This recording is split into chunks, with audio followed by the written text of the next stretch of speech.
2004년 5월 29일 중국 선전의 한 광고회사 직원인 샤오수는 사장이 출근 시간이 되어도 출근하지 않자 걱정이 되어 전화해보기로 했습니다. 직원은 사장이 5월 26일 퇴근 후 집으로 간다며 돌아갔는데 그 뒤로 3일간 출근도 하지 않고 연락도 없어 혹시 집안에 무슨 일이 있는 것은 아닌지 걱정이 되었습니다.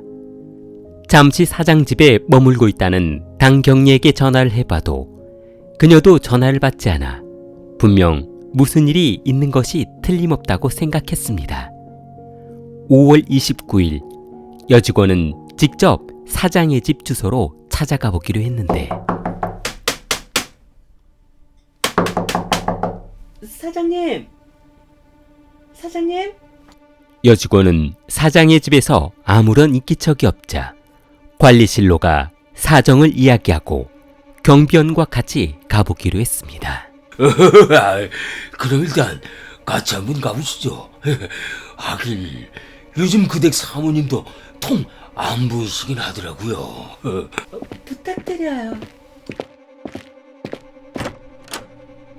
현관문을 열고 들어간 두 사람은 집안에서 흘러나오는 피 비린내를 참을 수 없었습니다.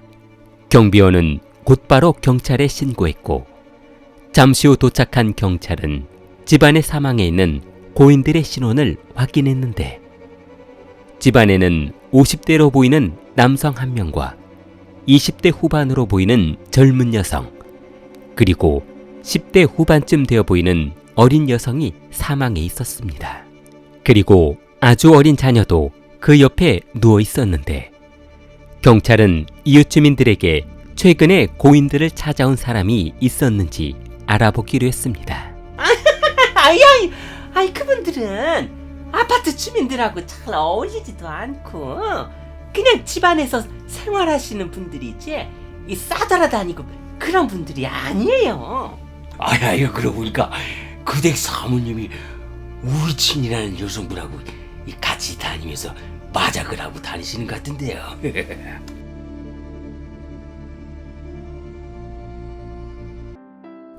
집안에서 사망해 있던 가장 나이 많은 남성 주일남은 1983년 베이징 우편통신대학을 졸업하고 중국의 국영방송인 CCTV에 입사했습니다. 그리고 3년 뒤인 1986년 베이징 산부인과 간호사인 자오라는 여성을 만나 결혼한 후 아들을 하나 낳았습니다. 한 직장에서 10년 가까이 일한 그는 1996년에 봉황 위성TV에 지분을 투자하고 부회장을 역임하면서 선전으로 이주했습니다. 그는 선전으로 넘어오면서 1998년 10월에 트러스트 가든에 있는 아파트를 2억 원에 구매했습니다. 현재 시세로는 약 20억 이상 되는 금액으로 예상됩니다.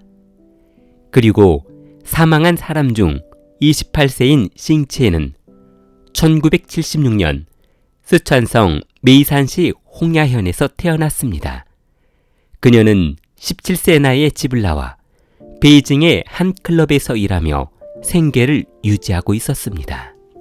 두 사람의 관계는 주일남이 북경에서 방송국 광고부에 근무하던 시절 고위 관부들과 대기업 광고팀장들을 접대하러 클럽에 다니다 만난 사이였습니다. 술잔을 기울인 싱치엔이 일남을 바라보며 어머, 자주 오시네요. 그러게 말이에요. 자주 뵙네요. 제가 맡은 임무가 접대다 보니까 어쩔 수 없네요. 다른 아가씨도 많은데 왜 매번 저를 초이스하시는 거죠? 그거요? 그냥 운이겠죠 뭐. 일남은 클럽 출입이 잦아지더니 싱치엔과 정이 들어버렸는데 얼마 후 잠자리를 같이 한 일남은 그녀에게 명품백이며 다이아 반지를 사주며 돈을 아끼지 않았습니다.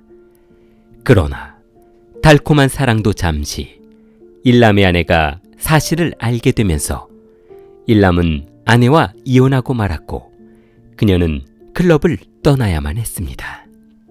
두 사람은 헤어졌고 지혜는 클럽 일을 그만둔 후 고향으로 돌아가고 말았는데 고향으로 돌아간 그녀는 1999년 직장인 양원을 만나 결혼했습니다. 지혜는 결혼 후 곧바로 딸을 출산했으나 성격 차이를 극복하지 못하고 아이를 낳은 지 1년 만에 이혼하고 말았습니다. 그녀는 성격 차이로 이혼했다고 하지만 갈등의 골이 깊어진 이유는 바로 금전적인 문제가 가장 컸습니다. 남편이 벌어오는 돈은 그녀가 클럽에서 돈을 만지던 수준이 아니었기 때문에 실망도 클 수밖에 없었습니다. 지혜는 일남에게 전화했고 2003년 봄 주일남은 지혜에게 청두시에 집을 한 채를 그녀의 명의로 사주며 그곳에서 동거를 시작했습니다. 얼마 후 선전으로 직장을 옮기게 된 일남은 그녀에게 그곳에 같이 살 집을 사두었다며 선전으로 이사를 가자고 했는데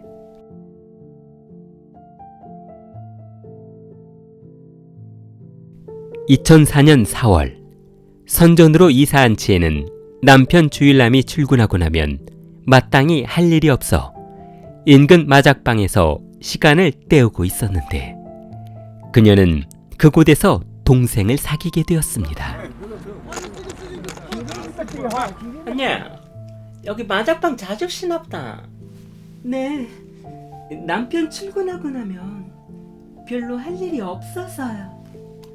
언니는 애가 아직 없어요? 애는 유모가 보고 있어요. 집에 유모가 있다고요? 언니 잘 사나 보다. 아니에요. 남편이 방송국 쪽에서 일해서 그래요. 방송국이요? 네. 중앙 CCTV에서 근무하는데 이쪽으로 파견 나왔어요. 어머머머머머.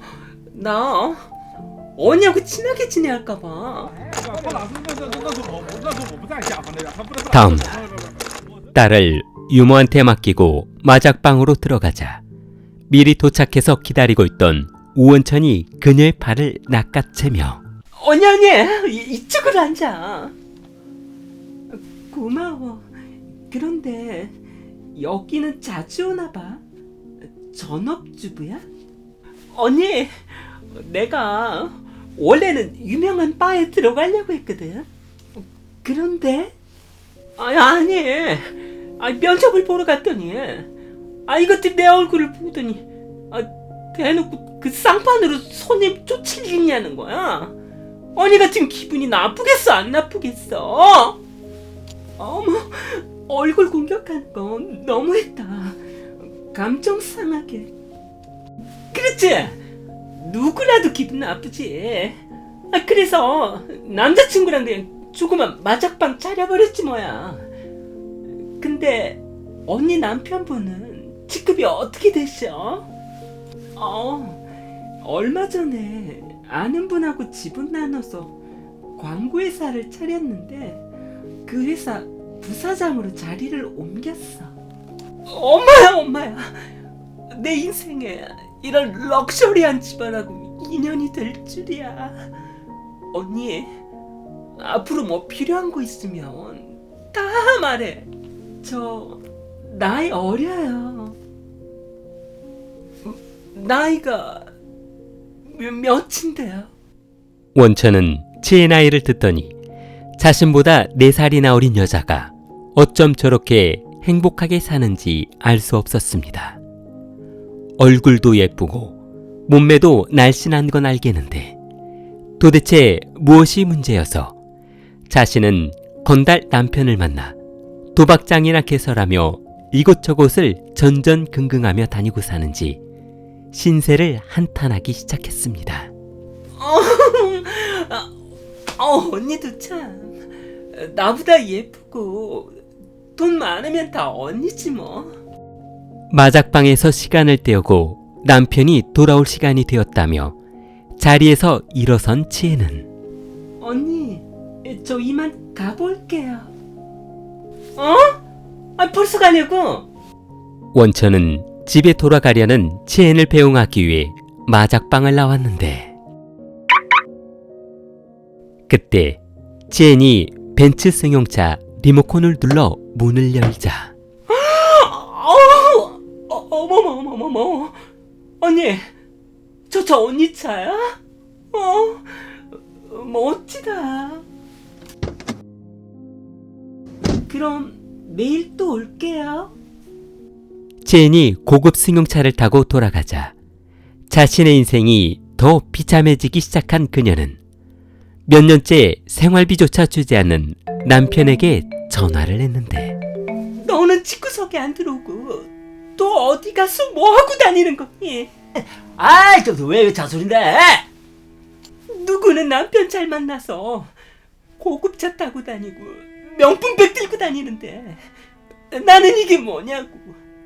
네 뒤치다거리 하다가 인생 종치게 생겼다고. 아니, 어떤 여자가 널 그렇게 열받게 했는데 그래? 에? 그러니까 어디냐고. 또 어떤 년하고 붙어있는 건 아니지? 아, 나 참 장타오 알지? 아, 오늘이 장타오 출소하는 날이잖아. 아, 그래서 그 녀석 만나기로 했다고. 장타오가 출소한다고? 벌써 그렇게 됐어? 징역 12년형 선고받았잖아. 아, 그럼 출소할 때가 됐네. 아, 그렇다니까. 나 이 녀석 만나고 저녁에 들어갈게. 그렇게 알아? 알았어. 일찍 들어와. 원천이 전화를 끊으려던 그때 그런데 타오 씨는 출소하고 뭐 한대? 뭐하긴. 아니, 그냥 집구석에서 먹고 놀아야지 뭐. 전과 있는 돈 누가 써주냐? 그럼 혹시 타오 씨하고 자기하고 일 하나 해보지 않을래?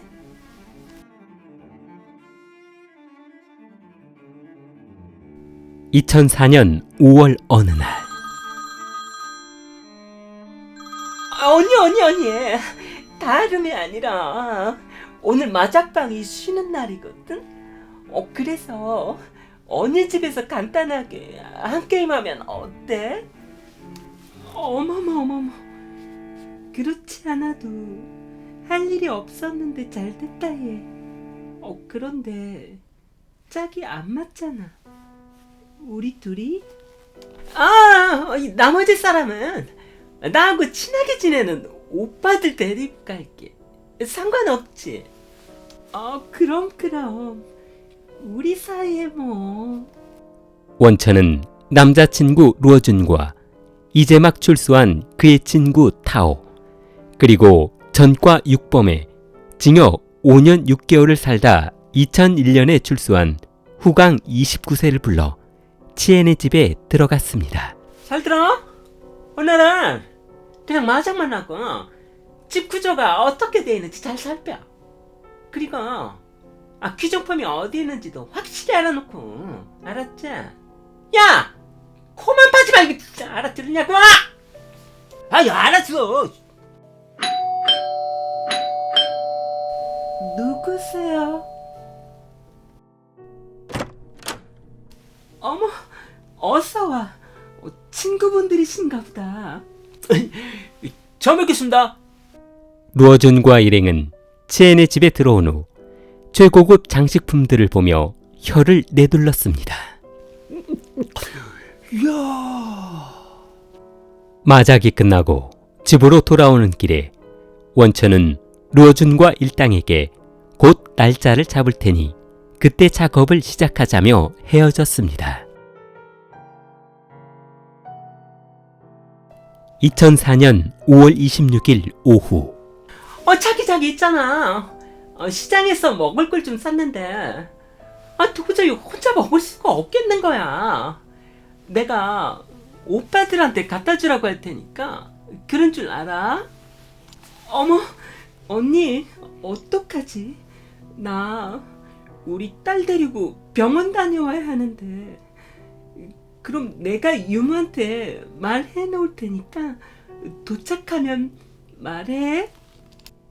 오원천은 싱치엔이 딸을 데리고 병원에 간다는 것을 알게 되었는데 아이 그랬다니까. 집에는 유모밖에 없다고. 조용히 들어가서 귀중품하고 돈 될 만한 거 챙겨서 나와. 알았어. 타오한테도 귀중품만 챙겨서 나가자고 할게. 내가 싱치엔한테 선물 보낼 게 있다고 했거든. 그러니까 유모가 별 의심하지 않고 문 열어줄 거야. 오후 3시 30분 나하고 타오는 집 안으로 들어갈 테니까 후광은 집 밖에서 누가 오는지 망보고 있어. 알았지? 그들은 두 계조로 나누었는데 타오와 루어주는 집 안으로 들어가고 후광은 집 밖에서 망을 보기로 했습니다. 실례합니다. 오한춘 씨 심부름으로 왔는데요.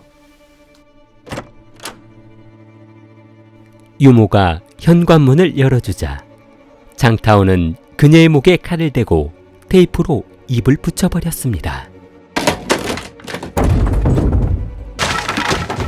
가만히 있어. 소리 지르면 이 자리에서 죽는 거야. 현금은 어디 있어? 타오와 루어준이 집안에서 귀금속을 챙기고 있던 그때 후광이 갑자기 집 안으로 들어오며 야, 여기 애 엄하고 애가 집으로 오고 있는데. 뭐라고? 아이씨. 그럼 일단 그 여자 들어오면 묶어버리자. 오후 5시 집 안으로 들어온 징치엔을 붙잡은 장타오는 금품을 찾던 중 옷장 속에 숨겨놓은 금고를 발견했습니다. 장타오는 두 팔이 묶여있는 그녀에게 다가가 이런 여시 같은 곳이 이런 데다 금고를 숨겨놓으면 우리가 못 찾을 줄 알았어? 이 비밀번호 뭐야? 저는 몰라요. 그 금고는 남편밖에 몰라요.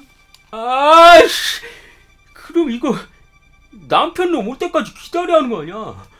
저녁 7시 승용차 한 대가 아파트 앞에 멈춰서며 주일남이 집으로 들어가자 준비하고 있던 루어주는 일남을 묶어 금고 비밀번호를 물었는데 서로 피곤하게 하지 말고 금고 비밀번호 말해. 그럼 우리는 돈만 챙겨서 조용히 사라져 줄 테니까.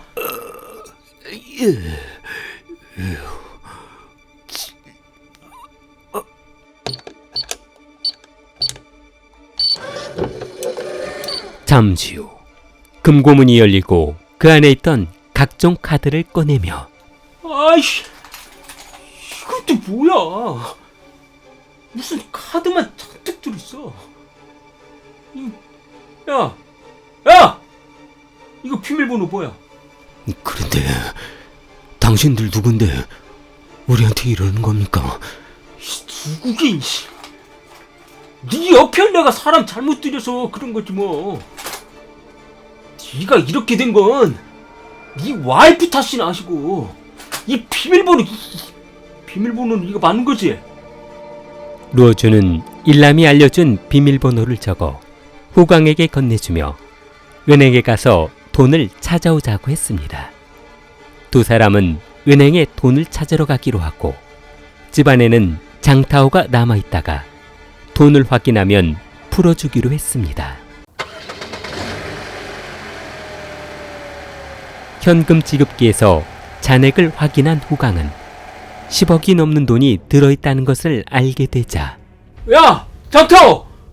돈 확인됐으니까 놔주고 아들 들어와. 야! 장타오! 너 뭐하고 있어? 내 말 들려? 짜증나게 하잖아. 그게 무슨 말이야? 짜증나게 하다니. 그년이 가만히 있는데 덤비잖아. 그래서는 뭐가 그래서야? 유모년 죽여버렸지. 뭐라고? 죽여버렸다고? 루어주는 돈을 찾으러 간 사이 장타오가 잘 지키고만 있으라고 한 유모를 죽여버리자 목격자를 살려둘 수 없어 주일남과 싱치엔 그리고 유모, 회사 경리까지 집안에 있던 5명 모두를 살해해버렸습니다. 5월 27일 루어주는 카드를 가지고 은행 창구에 가서 돈을 찾으려 했지만 액수가 너무 많고 카드 명의자가 아닌 것을 확인하고 돈을 지급해주지 않았습니다. 그러자 루어주는 카드로 각종 금과 보석을 산 후 다시 되팔아 현금으로 만들었습니다.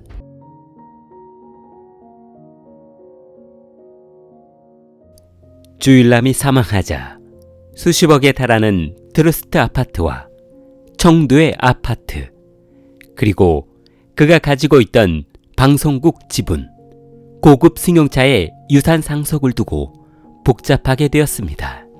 루어준 일당은 얼마 후 검거되었고 그들이 가지고 있던 현금도 유산 목록에 들어갔습니다.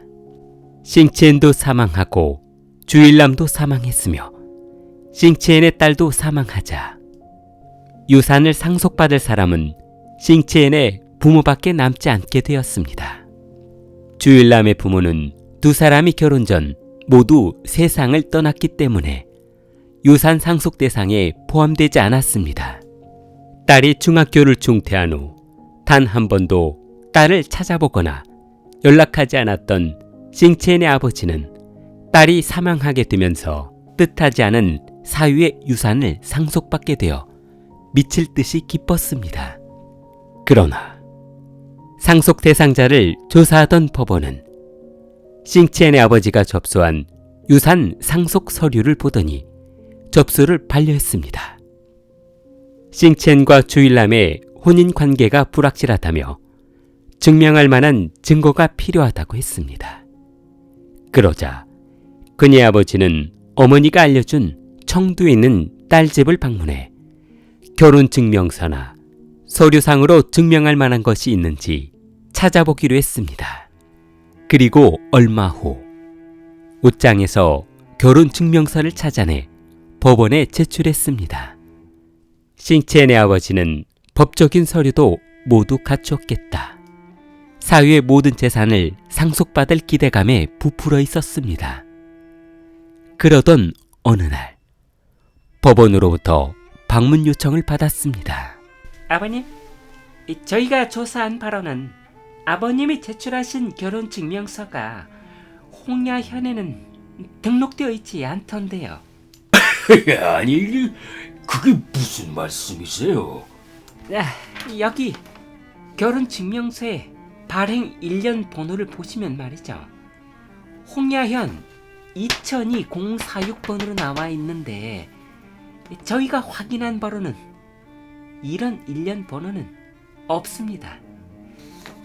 한마디로 이 결혼증명서는 위조된 증명서입니다.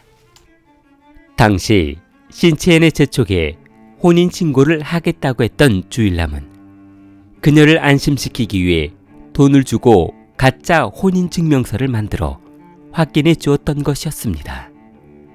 싱치엔의 아버지가 혼인증명서 이외에 딸이 주일남과 결혼한 사이라는 것을 증명할 방법을 찾고 있던 그때 주일남의 전 부인이 법원에 찾아왔습니다.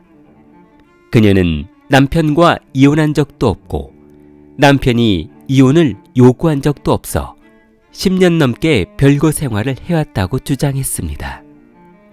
그러니 사망한 남편의 유산은 당연히 자신의 것이라고 했습니다. 그리고 얼마 후 싱치엔의 친부라는 사람이 나타나 사위의 유산은 자신의 것이라며 주장했습니다.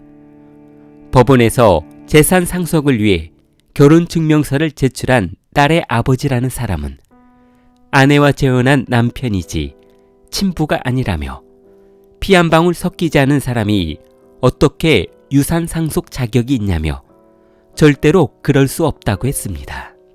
유산 상속은 당연히 친부가 받아야지 양아버지가 딸의 유산을 상속받는 경우가 어디 있냐며 자신 이외에는 어느 누구도 손을 댈 수 없다고 했습니다. 그러자 또 다른 남성이 한 명 등장했는데 그는 싱치엔이 이혼했던 전 남편이었습니다. 이혼은 했지만 당시 낳았던 딸이 싱치엔의 친딸이었기 때문에 최소한 그녀 앞으로 되어 있는 재산만큼은 상속받을 권리가 있다고 주장했습니다. 주일남은 청두에 집을 구매했을 당시 싱치엔을 안심시키기 위해 그 집을 그녀 명의로 사주었었는데 법원은 청두의 집이 싱치엔의 재산이었던 것을 확인하고 싱치엔의 딸에게 50%를 그리고 친부에게 50%를 지급하라고 명령했습니다. 주일남의 재산은 이혼하지 않았던 아내가 모두 가져가게 되었습니다. 2004년 9월 13일 법원은 로준과 장타오, 후강, 우원춘에게 사형을 선고했습니다. 길리를 사랑하는 마음을 좋아요와 구독으로 표현해보세요. 킬리였습니다.